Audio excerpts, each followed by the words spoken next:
আর খুলেন, আমি যেটা বলবো সেটা করেন না। খুলেন, সমস্যা কি? এর থেকে খারাপ লাভ আমরা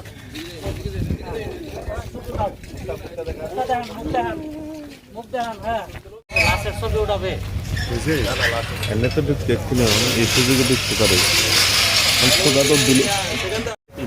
মিষ্টু আর কি এমনি ডাকনাম মিষ্টু মিষ্টু করে ডাকি মিষ্টু অভিজিৎ করে জেল উঠে পারি বুঝি না।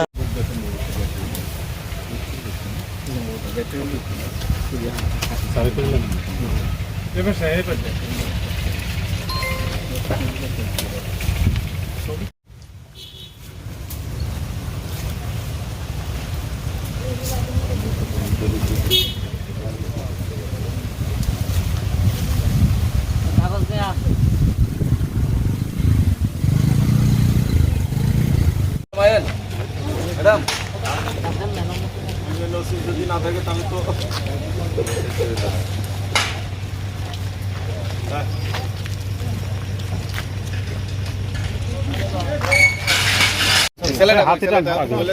রিপন কই রিপন তুমি দাঁড়াও তুমি দাঁড়াও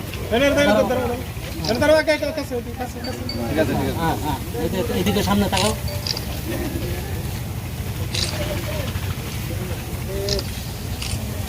আমি OC Parshuram, police inspector Mohammad Saiful Islam. বিগত 6 তারিখে আমরা সকাল 9:05 সময় আমাদের পরশুরাম থানাধীন দুবলাচান মহুরী নদীর কিনারে ধারে একটি আকাশি গাছের ডালের সঙ্গে মহিলার শাড়ির পরিহিত শাড়ির গলায় পেঁচায় ঝুলন্ত অবস্থায় আমরা লাশটি পাই।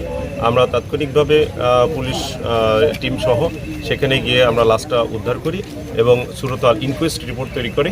ইনকোয়েস্ট রিপোর্ট তৈরি করার পরে আমরা একটা আনন্যাচারাল ডেথ একটা মামলা রুজু করি। সেই মামলার রেফারেন্সে আমরা মৃতদেহের ময়নাতদন্ত পোস্টমর্টম সম্পন্ন করি এটা ফেনী সদর হাসপাতালে। পোস্টমর্টম সম্পন্ন হওয়ার পরে আমরা সেখানে মর্গে ফ্রিজিংয়ে রাখি।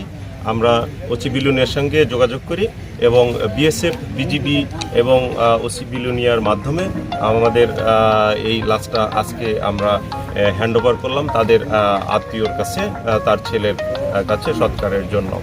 আমরা আমাদের অস্বাভাবিক মৃত্যু মামলাটা তদন্তাধীন আছে।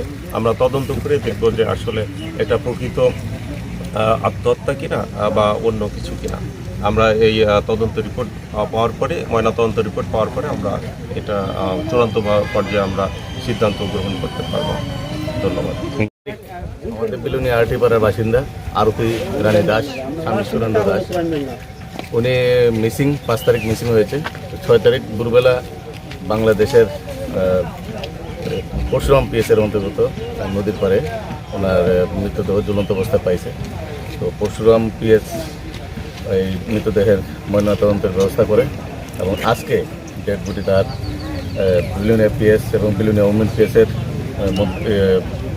সহযোগিতায় ডেড বডি তার ছেলে রিপন দাসের হাতে আমরা তুলে দিছি এবং এই বিষয়ে একটা পরশুরাম পিএসে অস্বাভাবিক মৃত্যুর তদন্তের মামলা নিছে এবং সেই মামলার তদন্ত চলছে এবং পরশুরাম পিএস এই ব্যাপারে আমাদের যথেষ্ট সহযোগিতা করছে এবং আমাদের তরফ থেকে পরশুরাম পিএসকে আমরা অশেষ ধন্যবাদ জানাই।